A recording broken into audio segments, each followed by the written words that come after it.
Olá a todos e a todas, o meu nome é Éder Zanetti, eu sou engenheiro florestal, tenho doutorado na área de manejo florestal sustentável e agora a gente está chegando em 2 décadas de experiência com o tema de mudanças climáticas globais e serviços ecossistêmicos, que é o tema com o qual eu trabalho aqui na STCP enquanto consultor associado. Hoje eu represento a América Latina no painel florestal do Mecanismo de Desenvolvimento Limpo da Convenção Quadro das Nações Unidas para Mudanças Climáticas e sou autor-líder do Levantamento das Américas da Plataforma Intergovernamental de Biodiversidade e Serviços Ecossistêmicos, o IPBS. Eu estou aqui hoje para falar para vocês sobre o título, né, desta apresentação é a inclusão do PIB ou do PIB verde na economia, e tratando com mais especificidade sobre os pagamentos por serviços ambientais, pagamentos por serviços ecossistêmicos ou pagamentos diretos por contribuições da natureza para as pessoas, que eu já vou explicar o que quer dizer. Do ponto de vista desta integração do PIB verde, né, ou do PIB, esta foi a legislação aprovada ontem no Congresso Nacional, criando a contabilidade do Produto Interno Verde, o PIB verde brasileiro. Bom, ele se faz necessário porque a economia tradicional está apresentando uma falha de mercado, no sentido de que um dos fatores de produção, que é a base de recursos naturais, está sendo depredada enquanto se desenvolve o restante da economia. Isso, claro, é uma distorção que precisa ser observada pelos governos. Hoje a gente observa que os créditos por contribuições da natureza para as pessoas, esses créditos de pagamentos por serviços ambientais e serviços ecossistêmicos, eles têm tido uma demanda de preço inelástica nos mercados. O que quer dizer isso? Nós estamos com um oligopsônio, onde algumas empresas estão realizando essas compras e controlam o preço, né? Então, o preço disso tem sido determinado muito pela utilidade que a empresa tem dele. E isso é também uma imperfeição de mercado onde a gente precisa de uma atuação governamental. Então, esse é o primeiro ponto, né? A contabilidade do Produto Interno Verde, ela é importante para corrigir essas distorções de mercado. Também, esta atitude, estas atividades de pagamentos por serviços ambientais, ecossistêmicos, elas vão de encontro aos acordos internacionais que o Brasil é signatário, né? Os Objetivos do Desenvolvimento Sustentável, o próprio Acordo de Paris, né? O Acordo de Paris gerou para os municípios de todo o mundo uma demanda para a elaboração dos seus estoques e fluxos de carbono municipais, sem os quais não vão poder participar dos mercados futuros das ITMOs, as opções de mitigação que podem ser transacionadas internacionalmente. Então, os prefeitos dos municípios hoje, depois desse acordo ratificado aqui no Brasil, eles podem inclusive vir a ser acionados, como está acontecendo hoje com a Política Nacional de Resíduos Sólidos, por não agirem para atingir as metas do Acordo de Paris pelos seus munícipes, né? Existe aí mais uma necessidade da intervenção governamental. Bom, esta intervenção governamental que vem para corrigir estas imperfeições de mercado que nós estamos falando, elas vão de encontro a uma outra agenda global, que é esta agenda que inicialmente na década de 80 e de 90 se chamou de pagamentos por serviços ambientais, não é isso? Depois desse tema evoluiu para os pagamentos por serviços ecossistêmicos e hoje eles são oficialmente considerados pelas Nações Unidas como contribuições da natureza para as pessoas, né?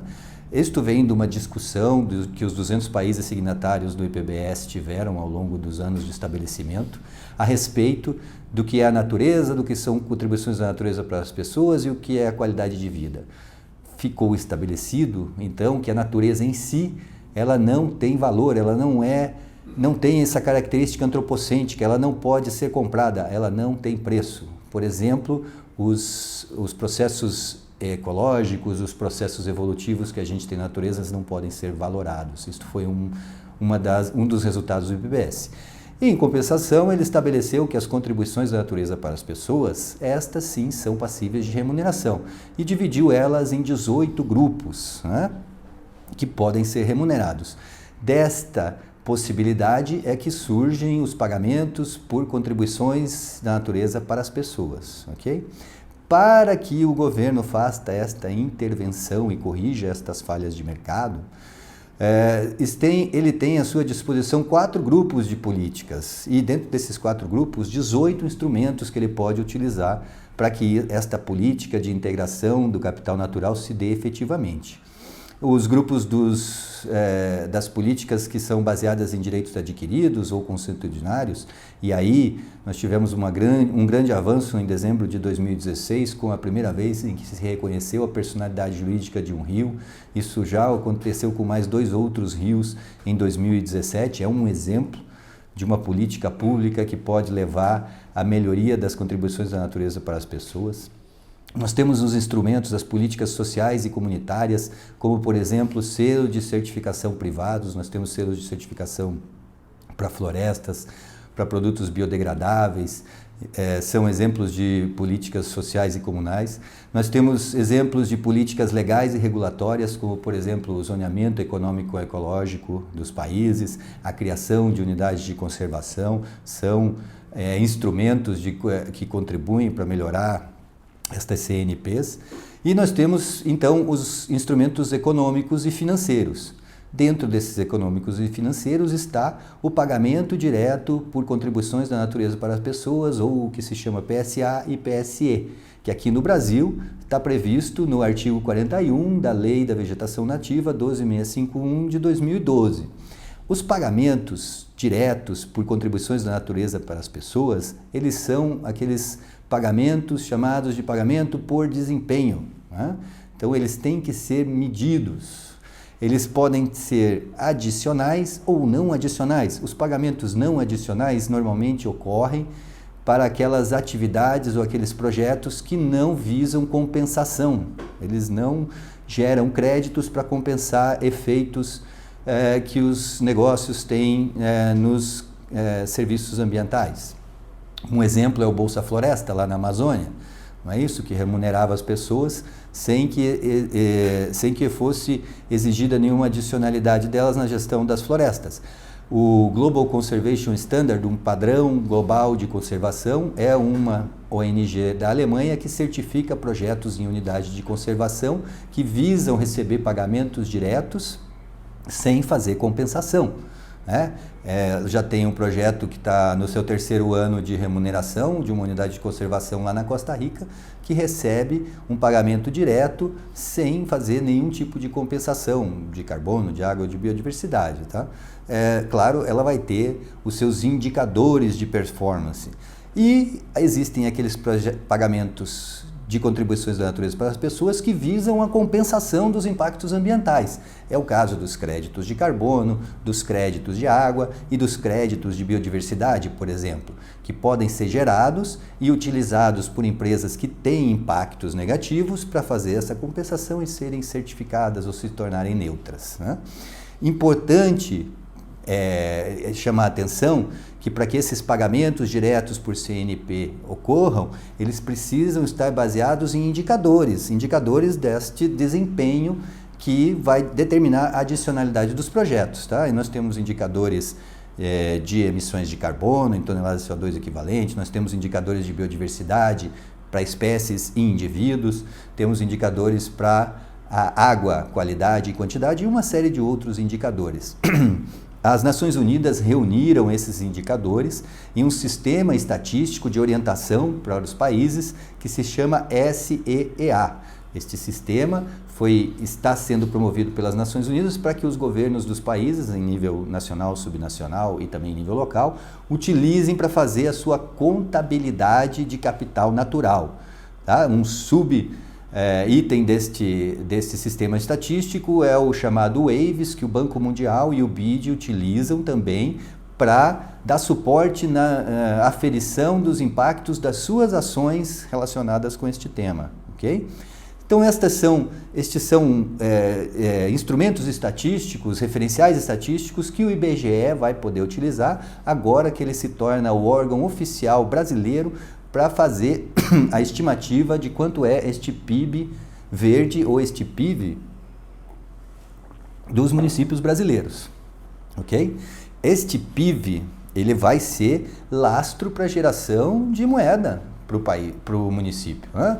Então, ele pode ser utilizado, por exemplo, hoje um município, um estado que já tenha um programa de investimento de infraestrutura financiado pelo BID, pelo Banco Mundial, ele pode utilizar da sua contabilidade de PIB verde, inventário de gás de efeito estufa, inventário de pegada hídrica, o seu inventário de biodiversidade e buscar recursos a fundo perdido do GF e do GCF, que são dois fundos que o Acordo de Paris colocou à disposição para o crescimento de baixo carbono dos municípios. Então, o seu projeto de infraestrutura pode receber um aporte de fundo perdido do GF e do GCF para melhorar a qualidade dele em termos de gerar infraestrutura, uma infraestrutura de baixo carbono. E é claro, os projetos de infraestrutura dos municípios e também das empresas já têm linhas de financiamento do Banco Mundial, do BID, da Caixa Econômica Federal no Brasil para sustentabilidade. Os green bonds que vão lastrear estas operações financeiras. Esta legislação, então, de integração desse produto interno verde à contabilidade municipal significa gerar renda para o município. Quanto é esta renda? Vamos imaginar uma lei no Brasil. O Brasil, 1.600.000, 1.800.000 toneladas de emissão de carbono e com uma população de 200 milhões de habitantes, uma pegada hídrica, diremos, de 13 trilhões de litros de água equivalentes. Isto significa um mercado, vamos dizer, 1.600.000 de toneladas de crédito que precisa, um mercado de a R$16, entre 20, podemos dizer, e 30 bilhões de reais por ano pode ser gerado com a remuneração das emissões de carbono brasileiras.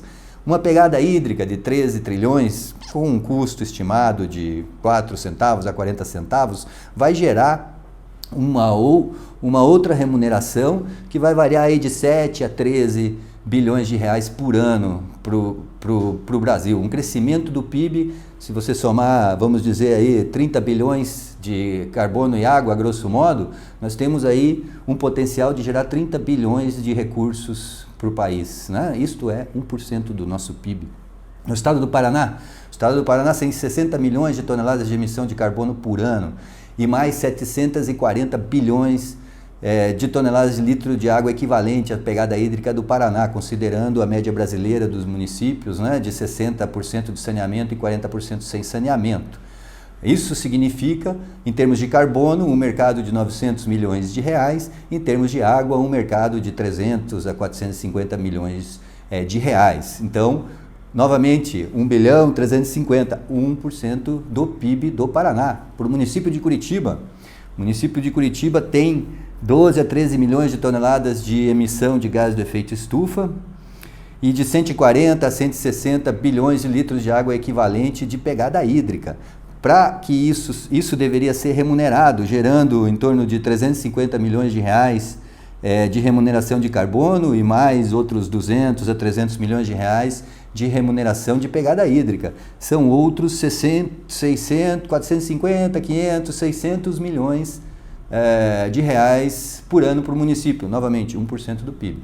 E se nós incluirmos neste item também a biodiversidade, nós vemos aí um novo mercado que pode estar sendo gerado, tá? Então esses são os números que essa legislação pode trazer para o município.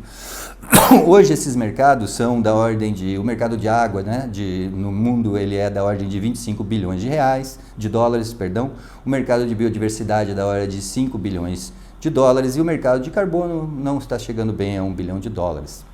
Importantíssimo para que esta legislação seja efetiva é que os estados, além de criar esta legislação, também estabeleçam os mecanismos de repasse.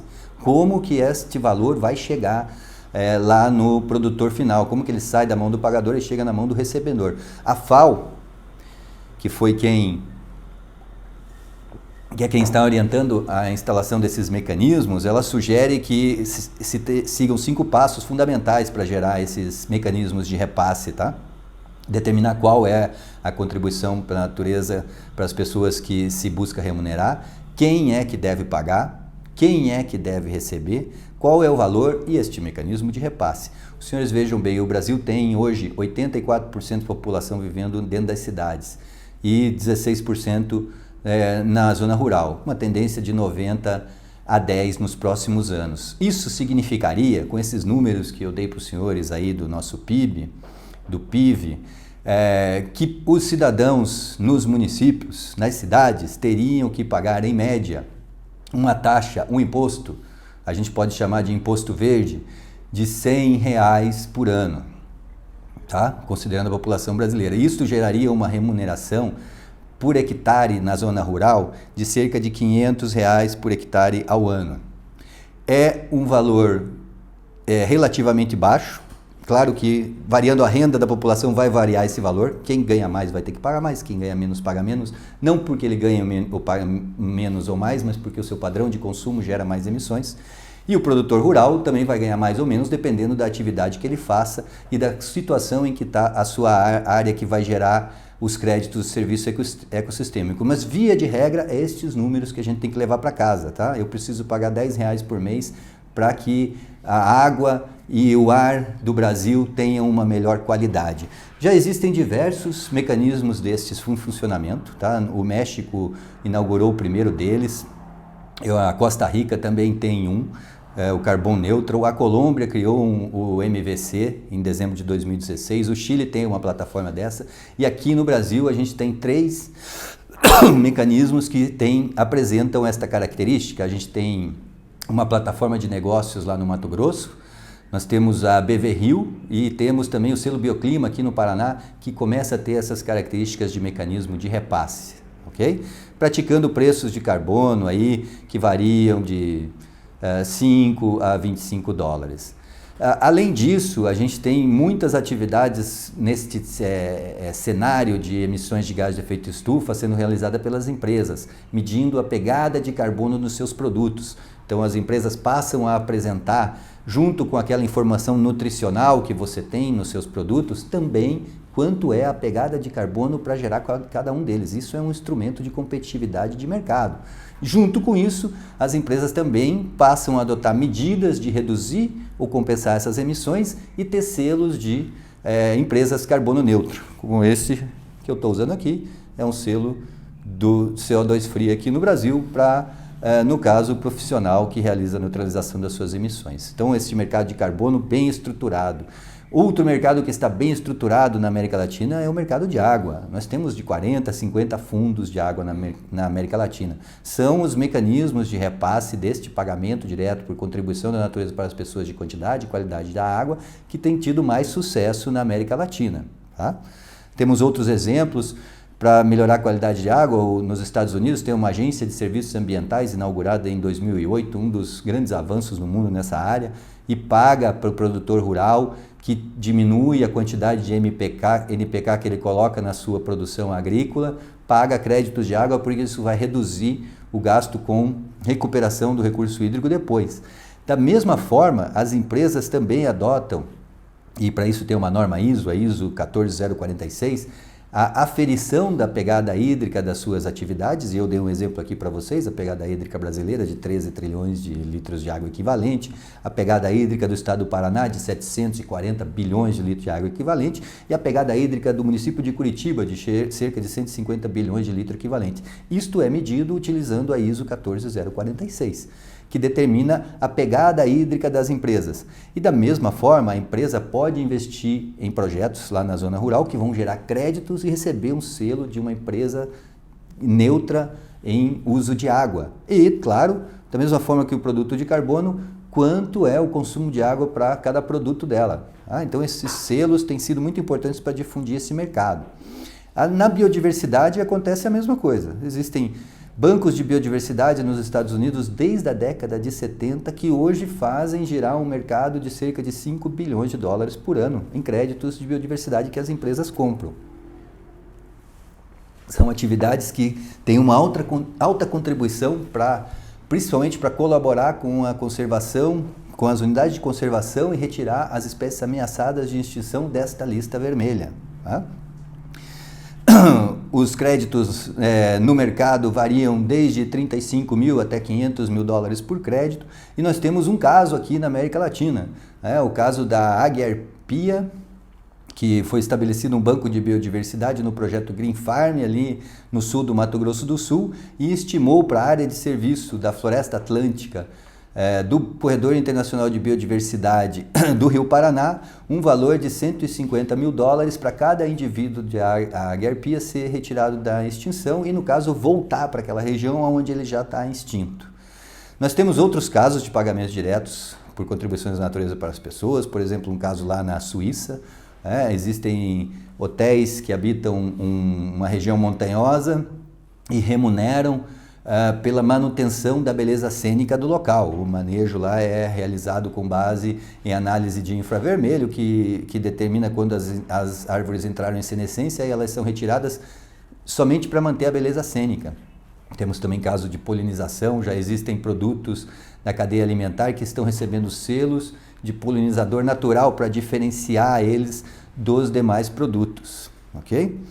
Bom, nós aqui na STCP temos tido bastante experiência na estruturação tanto de negócios, para os proprietários rurais, para a empresa que deseja ter o seu um programa de sustentabilidade, uma melhoria, a aferição da sua pegada de carbono, sua pegada hídrica, as empresas que querem entrar nesse negócio e melhorar a sua imagem pela sua responsabilidade socioambiental corporativa ou mesmo compliance, como para municípios, governos estaduais e também no nível de países e, claro, colaboramos lá nas Nações Unidas tanto quanto possível para estruturar esta legislação e os mecanismos de repasse em nível municipal, estadual e federal para que estes mercados se tornem mais efetivos, ok? E que eles contribuam efetivamente para o crescimento do PIB.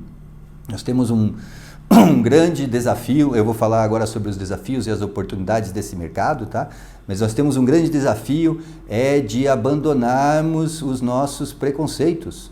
Se nós pensarmos há 200 anos atrás, a escravidão existia no mundo e existiu por milênios, por centenas de anos, porque um olhava para o outro e dizia, não, ele não paga, eu também não vou pagar, para que eu vou remunerar o escravo?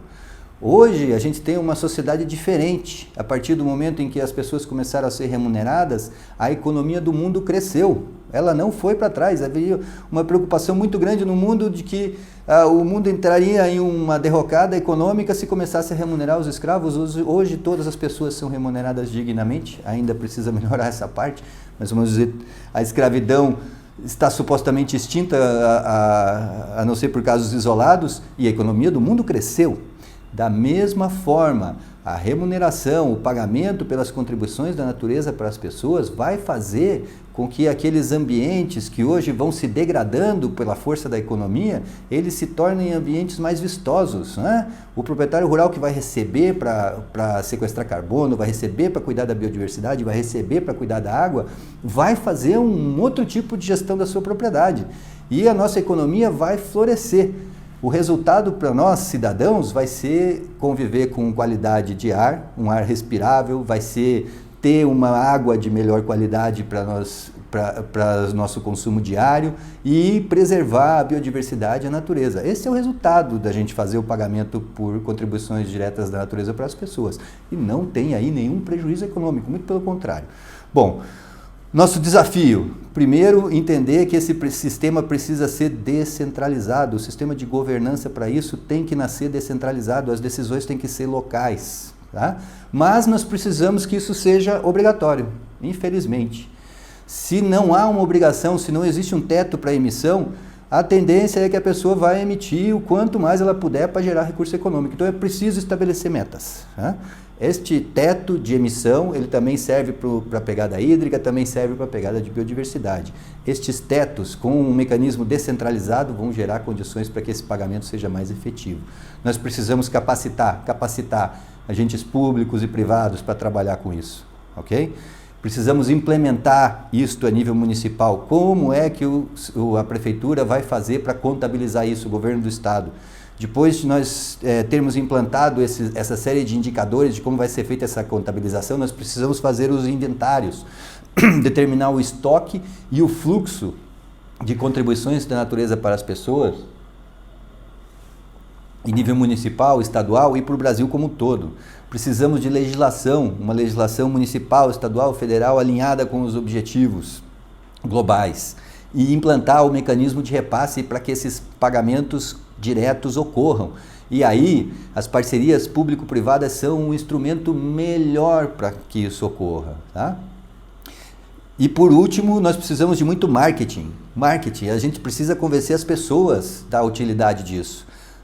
Marketing, difundir e disseminar. A STCP tem larga experiência em tudo isso. Nós podemos capacitar os agentes públicos e privados, implantar o sistema de contabilização municipal e também na sua empresa, estabelecer os seus inventários e fluxos, ajudar você a elaborar os seus planos internos ou a sua legislação municipal, implantar os mecanismos de repasse, monitorar e apoiar na difusão disso, tá? Existem diversas oportunidades para o Brasil, né? O país com uma qualidade ambiental que o Brasil tem, é evidente a oportunidade, mas eu focaria também nas oportunidades que esse pagamento traz, por exemplo, para a recuperação de áreas degradadas no país, não é isso?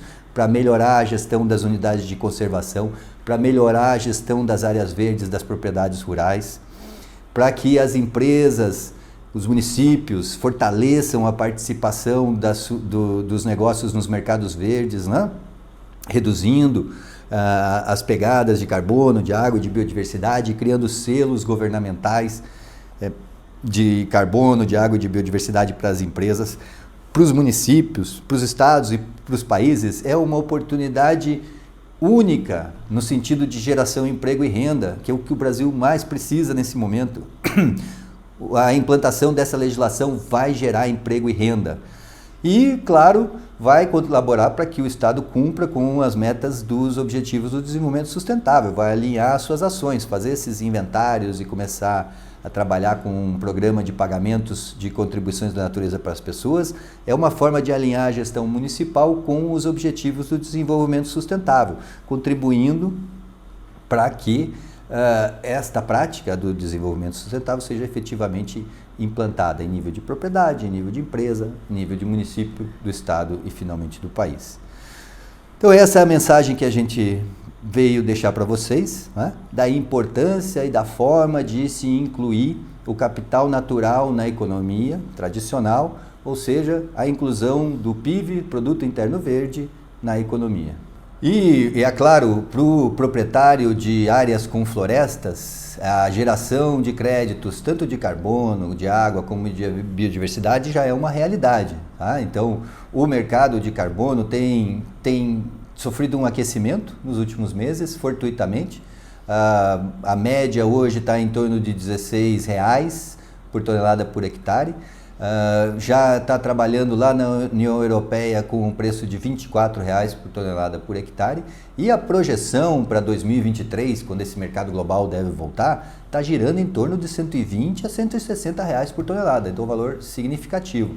O produtor de floresta, ele também, quando ele faz a gestão da floresta dele, ele acaba impactando na qualidade e na quantidade de água na bacia hidrográfica, tá? Isso pode ser monitorado, também pode gerar créditos.